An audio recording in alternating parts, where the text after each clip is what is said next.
সৰুতে দাঁতত ফুটা হৈ গৈছিলে তেতিয়া সকলোৱে ক'লে যে দাঁতত পোকে ধৰিছে ইভেন বেজৰ ওচৰত যোৱাৰ পিছতো ঝাৰিলে সৰু সৰু পোকো ওলালে কিন্তু যেতিয়া ডাঙৰ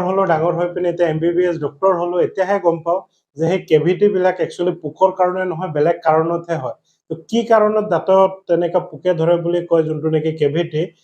হয় আৰু সৰু মানুহৰো হ'ব পাৰে বা ডাঙৰ মানুহৰো হ'ব পাৰে আৰু এইটোৰ পৰা কেনেকা বাচিব পাৰিব আৰু যে আমি ব্ৰাছ কৰো ৰাতিপুৱা উঠিয়ে ব্ৰাছ লৈ পিনে ব্ৰাছ কৰো এক্সাক্ট টাইম কোনটো টাইমত কৰিলে এইবিলাক কেভিটি বাচিব পাৰে তাৰে ওপৰত ভিডিঅ' বনাম যদি ফেচবুকত চাই আছে ফলো কৰিব আৰু ইউটিউবত চাই আছে যদি তেনে সাবস্ক্ৰাইব কৰিব আৰু সকলো লগত শ্বেয়াৰ কৰিব ভিডিঅ'টো অতিকৈ জৰুৰী সৰু বাচ্চা হওক বা ডাঙৰ মানুহ হওক চবৰে হ'ব পাৰে এটা কথা কয় যে চকলেট নাখাবা দাঁতত এনেকা পোকে ধৰিব তো অকল চকলেট খালে এইটো পোকে ধৰে মানে কেভিটি হৈ যায় নে বেলেগ কাৰণতে হয় তাৰ এক্সাক্ট মেকানিজম কি হয় তাৰে ওপৰত ডিসকাস কৰিম তো ড্ৰ কৰি থৈছো দুটামান দাঁতৰ ছবি যিমান পাৰ্ট আমাৰ ওপৰত দাঁত ওলাই থাকে তাতকে বেছি দীঘল পাৰ্ট মানে এইটো গান যোনটো থাকে তাত পোত খাই থাকে এই দাঁতৰ এই পাৰ্টখিনি হল দাঁত তাৰ ওপৰত এটা কভাৰিং থাকে যোনটো ৰেড কালাৰ দি দেখাই আছো এইখিনি সাৰাউন্ডিংছত থাকে এনামেল আৰু ডেন্টিল যোনটো নেকি সবতকে হাৰ্ডেষ্ট মেটেৰিয়েল অফ দা বডি বুলি কয় যে হাড়দিতকেও যদি ষ্ট্ৰং আছে যদি তেনেহলে এনামেল আৰু ডেন্টিনক ক'ব পৰা যায় যে দাঁতৰ বাহিৰৰ যোনটো কভাৰিং থাকে তেনেহলে আমি যেতিয়া খাদ্য সামগ্ৰী খাওঁ চকলেট খাওঁ বা কাৰ্বহাইড্ৰেট জাতীয় যিকোনো বস্তুৱে খাওঁ তো সেইবিলাক মেইনলি কি হয় যে মুখত থাকি পিনে ৰাতি যেতিয়া আমি ভাত খালো খোৱাৰ পিছত ভালকে পানী নাখালো ভালকে মুখটো চাফা কৰি নুহুলো তেতিয়া কি হ'ব এইখিনি ইয়াতে ফাৰ্মেন্টেড হৈ পিনে লেক্টিক এসিড আৰু কিছুমান অৰ্গেনিক এসিড বনায় এই এসিডটোৱে কি হয় ওপৰৰ যোনটো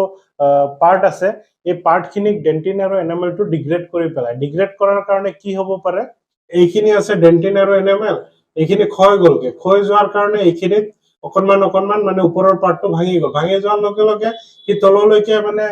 গাঁত টাইপ হৈ যাব গাঁত টাইপ হলে কি হয় ভিতৰত নাৰ্ভছ আৰু গোটেই ব্লাড ভেসেল বিলাক থাকে তেনেহলে ওপৰত যদি আমি খাদ্য খাওঁ তেনেহলে কিবা চুবাই আছো আমি দুখ নাপাওঁ দাঁতত কিন্তু যদি কৰবাৰ পৰা ফুটা হৈ যায় বা ওপৰত ফুটা হৈ গল বা ইয়াত ফুটা হৈ গল তেতিয়া খাদ্য সামগ্ৰী গৈ পিনে যদি এই নাৰ্ভত গৈ টাচ হয় তেনে অতিমাত্ৰা পেইন হয়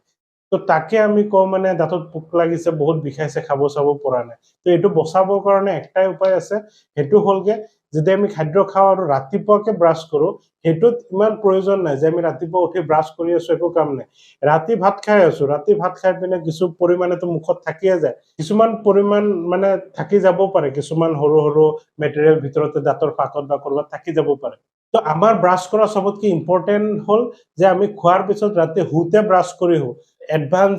সিটি বিলাকত বা এডভান্স কান্ট্ৰি বিলাকত সিহঁতৰ সিস্টেমটো এইটোৱে যে ৰাতি হুতে ভালকে ব্ৰাছ কৰি हुए